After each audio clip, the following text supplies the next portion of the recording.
right, here in these ACC streets, Kenny Payne, Kevin Keats, they could be on the hot seat. We'll talk about whether or not job security is in their future. We'll also talk about regular season awards, why Hubert Davis is good as gold in Chapel Hill, or is he? Find out on today's episode of Locked on ACC. You are Locked on ACC, your daily podcast on the Atlantic Coast Conference, part of the Locked on Podcast Network, your team every day.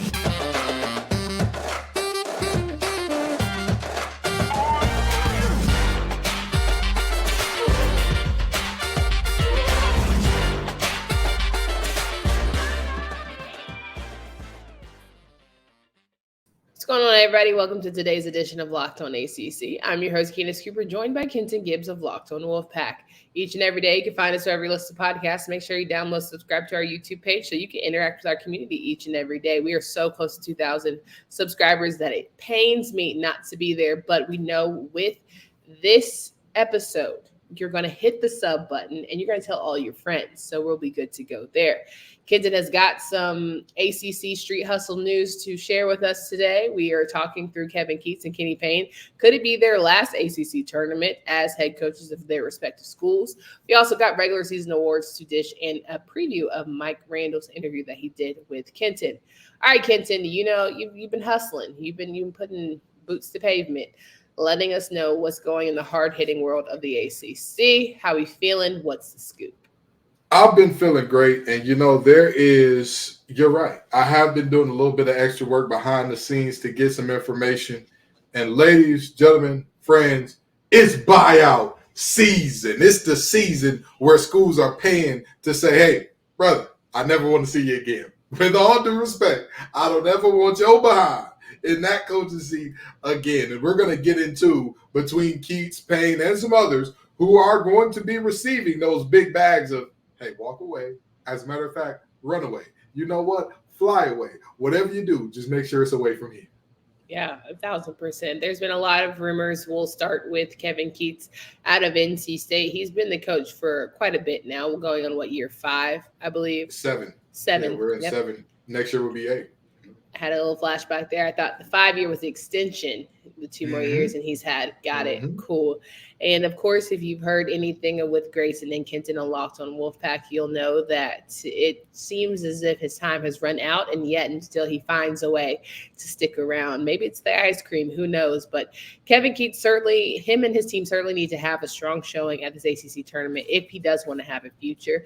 Can they steal a bid? It's not impossible, but very difficult. But beyond that, for this team not to make NCAA tournament yet again with such a storied program, how does that make you feel? And do you feel as if Bukoria needs to have harder conversations? Well, here's the thing, okay? Coming into last weekend, I was hearing there was a great chance that Keats was coming back. It was very likely that he was going to be the guy going into year 8 next year. Okay, that's what I was hearing going into the weekend. However, I don't know what changed in the past few days, but all of a sudden there seems to be a lot of chatter surrounding, hey, there's a very good chance that there's a buyout on the way, especially if this team loses to Louisville, be it if Kenny Payne is on the sidelines or not, which is an entirely different story, which we'll get into just a second here. But you know, it got really quiet this weekend, a little too quiet, if you will. And I'm sitting up here thinking, now, wait a minute, because all last week I didn't even have to reach out for the chatter. Folks were reaching out to me. Hey, this is what's going on. This is what I'm hearing. And all of a sudden I'm having to, hey, what you know? Is anything, any updates? Everybody's real tight-lipped. I don't know much. You know, I'm not sure. The only thing that I will say is one of my sources close to the situation told me that some of the boosters are having a bit of a change of heart from where they were a week or so ago. And that's to be expected when you take some demoralizing losses to your 2 rivals that are literally right down the street from you. You can't get smacked upside the head and sent to the store for too long before people start looking at you like, wait, who are you? You're not that guy, pal. So, I Coach Keats is definitely on pack watch. We definitely, we watching you, brother, because it's looking like that, those buyout talks may be en route. It'd be a shame only because there's so much potential. But I think the biggest heavy hitting part of Coach Keats' maybe departure here soon, it will be for the fact that, North Carolina had a Hall of Fame coach. They replaced said Hall of Fame coach, and there was not a slump. Right. They still were able to go to the national championship. They still were able to, really compete. Yes, they had one season where they didn't make the tourney, but it wasn't a consistent year after year.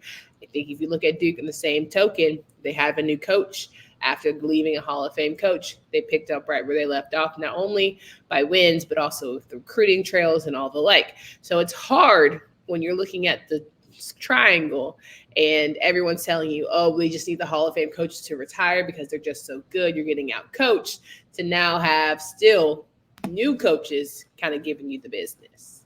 Yeah, now I talked about the situation in terms of NC State for a very long time through, I don't know if our viewers watch a lot of anime or not, but Avatar: The Last Airbender had a moment where it was Sozin's comment, where the Fire Nation was at their strongest because this specific comment that enhanced their abilities came along. It was the right time for everything to go perfectly for them, and that's what they planned on making happen. And it was that for NC State. You were having Coach Roy Williams retire. You were having Coach K retire. You were having a sort of change in the one and done rules so that it then favored success for teams that could keep players in for years, which is that's the model that you want to go for if you're NC State. You're not going to be getting the 5-star guys off the bat.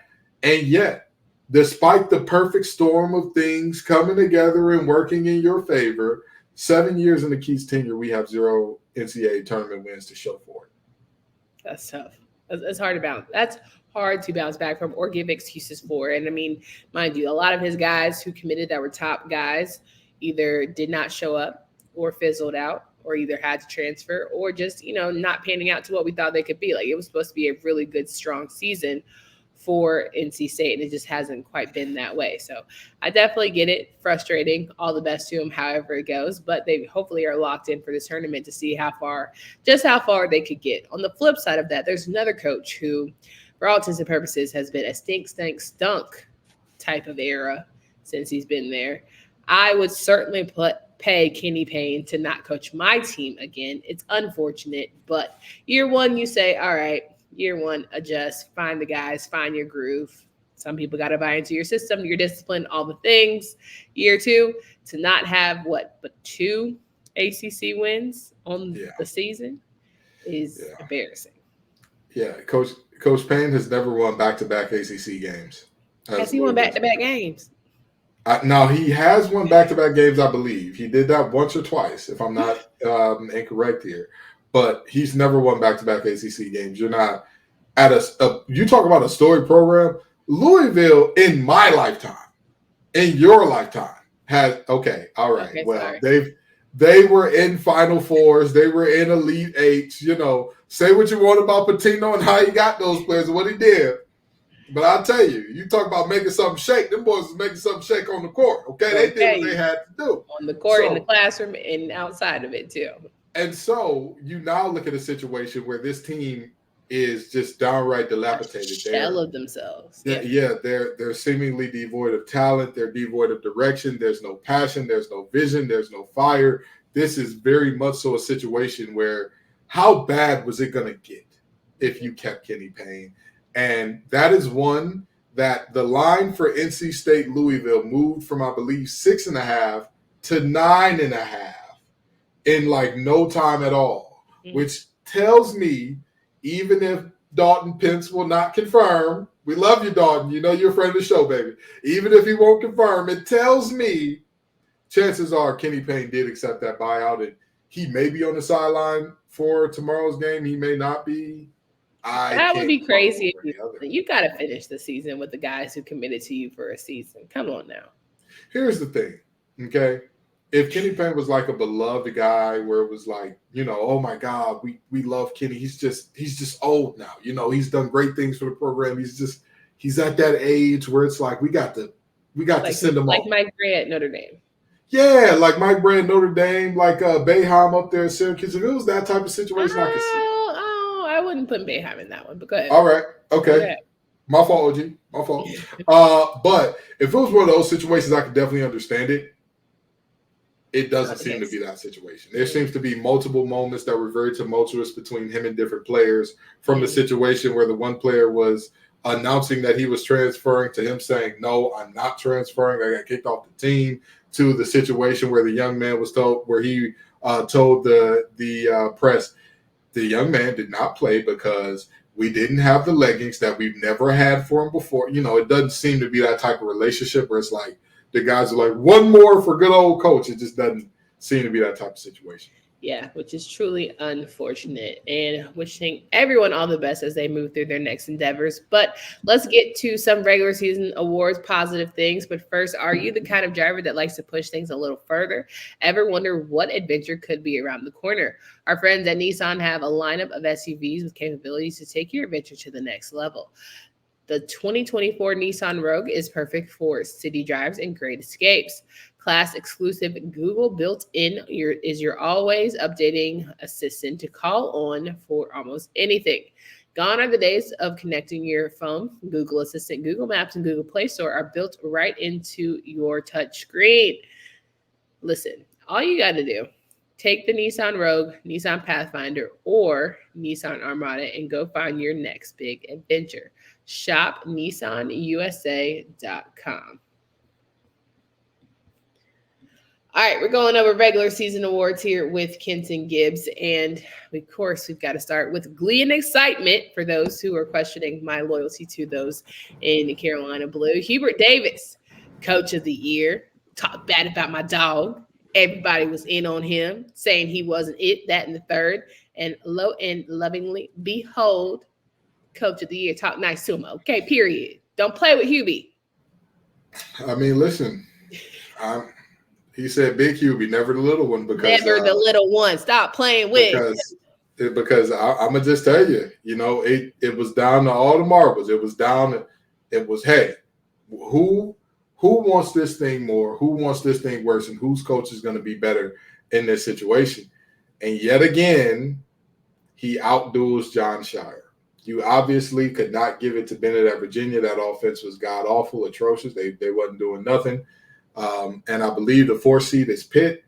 Man, right? Like you can't give Capel Coach of the Year. So Hubie was the obvious choice for Coach of the Year. Well deserved. They're one of the better teams in the nation this year, and they deserve all the accolades that are coming their way, including this Coach of the Year. I completely agree. I think for Hubert to beat Duke with the way with which he beat them twice, right? The best, second best team in your conference, to beat them how badly as they did, coach, you get punched in the mouth a couple times, keep you humble. But, you know, you really got to tip your cap to him and how he's really bought into the transfer portal with really great recruiting and really utilized some of the guys that he ushered into the Chapel Hill. ACC Player of the Year, RJ Davis. Why not 4? Okay. Yeah. Sometimes you just need a lane and an opportunity, and that is certainly what RJ Davis has gotten this season, over exceeding expectations. He didn't make the preseason ACC team, which is like, all right, I'm going to show you, and he did. So kudos to him. Yeah, and the biggest thing about RJ Davis here is that team needed him to be this. Essential. It wasn't like this was like it's nice to have him play this well. No. That team needed it. With all due respect, who else was going to score from the outside at a high clip on a regular basis? Because I know somebody's going to jump in. Cormac Ryan just dropped 30. Sure. Could you count on him for 30 a night? I don't think so. My biggest thing as well, to your point, Kenton, after you figure out that if Baycott isn't getting fed down low, then we're pretty much screwed. It's pretty much an easy game plan. You prevent him from scoring in the paint, we're good to go because he ain't got no jumper. And he over here trying to play with threes. And right. So without RJ, okay, Elliott still don't have the confidence to shoot. We in trouble. Hot water. Yeah, the season goes very differently for this team if they don't 100%. Have RJ Davis being the player that he was all year. And even through some of the lows, he still just kept battling, kept showing up. And I won't say that he was, defensive player of the year territory, but he was a plus defender as well. You got to give him his props. You got to give him his credit. Defensive Player of the Year, in fact, Reese Beekman out of Virginia. And, I think at this point you have to give it to a Virginia person. Maybe. I don't know. I'm trying to find it. But Reese definitely is the lockdown defender. Let me ask you a question, Candace. Have you seen the "We Done with the '90s" trend? Have you seen that trend on TikTok? I don't have TikTok. I was like, have you seen that? I don't have TikTok. Well, long story short, it's a trend basically showing that every NBA team ran the pack line defense in the 90s and the 80s. They literally were like, oh, I don't care if it's Reggie Miller. Give him the space to shoot. I'm going to play at the free throw line. And, it's crazy to think Virginia is still having success doing that to this day. But it is only because of players like Beekman, who, when he is asked to press up, when he is asked, hey, go eliminate that guy, he does it. He does it. He does it well. You could ask him to pick up full court if need be, and he could do so. I'm not saying he does that high clip. I'm not saying he does. I'm saying he could do so at a high volume. But, I don't think of anybody else in the ACC right now as that type of standout defender that he is. So, again, who else are you going to give the award to? I'd make an argument for Harrison Ingram. I would make an argument for him. All right. Oh, stop it. All right. Stop it. If you want to talk like most improved or something like that, Harrison Ingram, I'm with you. Most improved from what? Stanford? Like, yeah.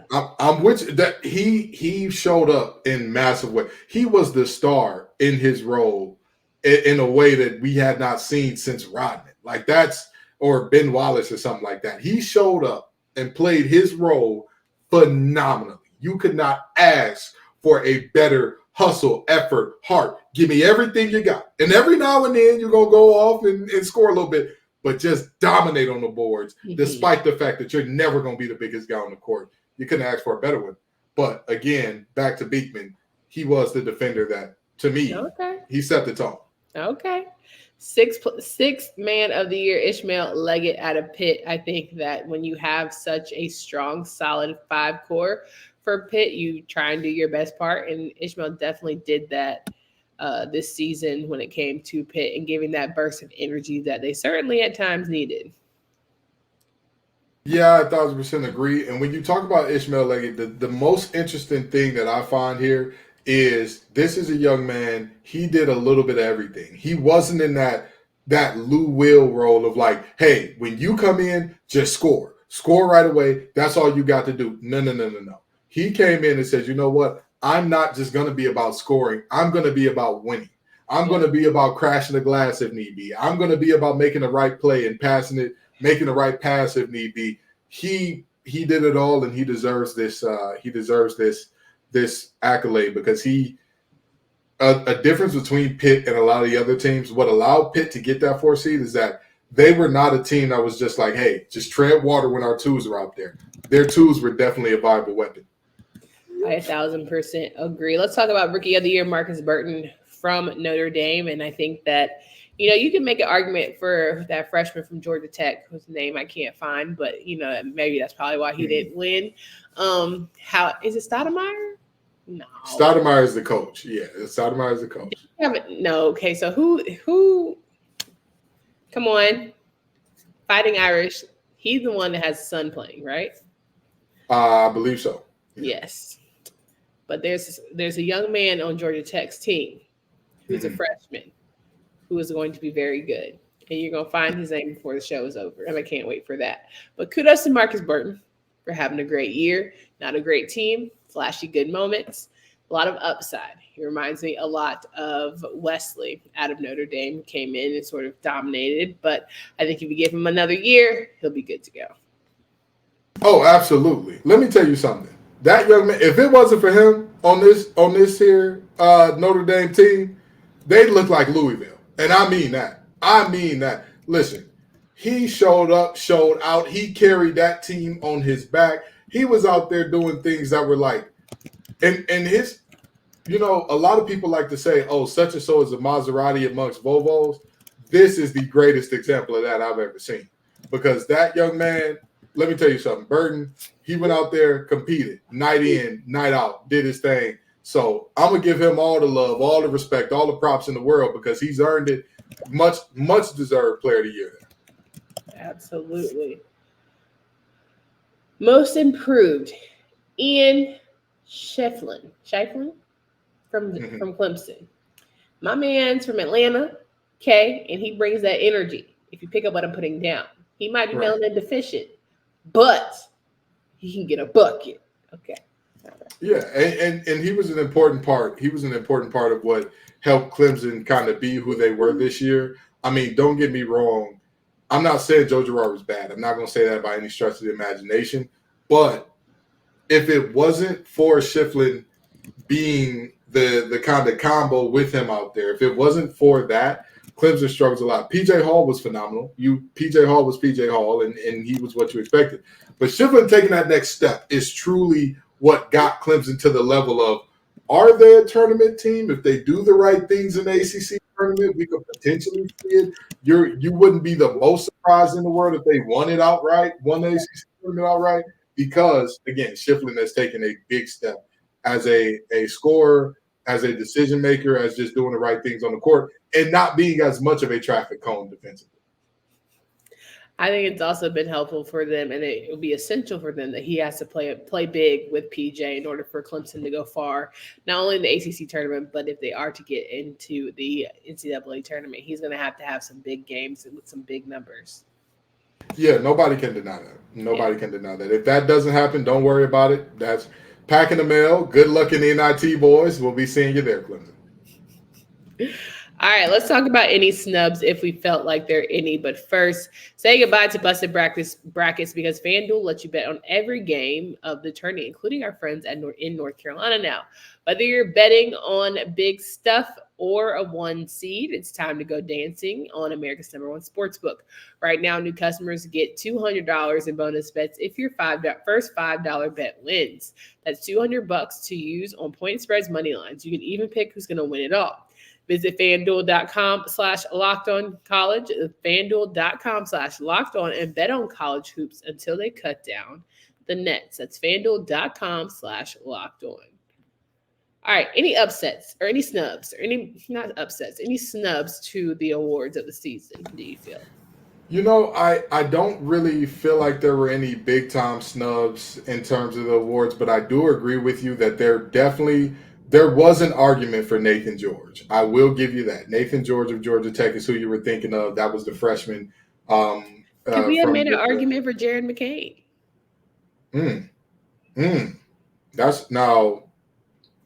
That's a good one. That's a good one. I see the vision. I'm rocking with Mark because Mark rocking with us. I get where you're going with that. I think he came on a little too late. I do. I think that early in the season, he just wasn't effective enough. And on top of that, he was in a situation that the other two weren't in, which it hurt him maybe unfairly, in that his team did not need him from day one. Hey, you have to show up or this team's going to be off. Right. Notre Dame, without Burton playing the way he did, yeah, that's tough. They're going to be, their coach is in year one, and he would have been on that hot seat for buyout season as well. Same thing with the gentleman, Mr. George from Atlanta down there. But, the reality is I could see the argument for McCain. I'd have him as a strong third in the running there. I'd have him as a really strong third. I see the vision. All right. So it is tournament time. We know March Madness is a thing, and there's going to be some upsets. There are going to be some heartbreaks. There's going to be championships. There are going to be some close matchups. There are going to be some blowouts. You're going to get all that goodness. And we had to enlist some help, right? It couldn't just be us when it comes to sorts of things. And so, Kenton, please let the fans know what they can expect this week. A big interview, if you will. Yeah, we have Mike Randall on from the For the Numbers Network. Now, let me tell you what's special about them, okay? They don't just run a simulation or two to get you ready for bracketology, to get you ready for ACC tournament, NCAA tournament. They run 10,000 simulations to get to kind of bring them to the results and conclusions that they come to. I'm telling you, you're not going to want to miss it. It's special. Yeah. Mike Randall is a friend of the pod. He's a great brother to have on. And we're going to talk all things sports betting because we know the tournament's in D.C. this year. And last time I checked, sports betting is for sure legal there. For sure legal. You know, I'm just saying, if you're going up to the Capitol, you know what I mean? Hey, you can go ahead and get you a little betting action in. Courtesy of Locked On ACC, we're going to make you a little something now. Yes, 100%. If you do create a bet, I don't know, Ken, you might have to throw a little bets, some bets in our community page and give them little liners, you know, the money lines, the props, and all those things. You should throw some out there for our guests when they subscribe to our YouTube channel and let the people know how they can win some big money with FanDuel. You know, the more I have Mike Randall on, the more comfortable I'll be doing that, because it's not me giving you the information. Because I know folks be ready to tussle with me over just about everything. You know, I don't need y'all to tussle with me over the funds, okay? Because that's a whole different beast. But again, we're gonna have Mike Randall of the For the Numbers network, and you know, he's, like I said, he's going to be a really exciting show where we get into all things bracketology, ACC tournament, as well as NCAA tournament for the ACC as well. 1,000% agree. So, guys, make sure you check that out with Kenton Gibbs and Mike Randall from FTN Bets. Make sure that you get ready for tournament time as we kick off tomorrow. As we mentioned, the 3 good games happening. You've got Georgia Tech, Notre Dame. You've got NC State and Louisville. You've got Boston College and Miami. 3 great matchups that we hope that you will give us some feedback for. Let us know what you think. We'll have those recaps as well as we get through the rest of turning time for all of our teams with some buys. So, for Candace Cooper and Kenton Gibbs, we look forward to seeing you soon. Until next time.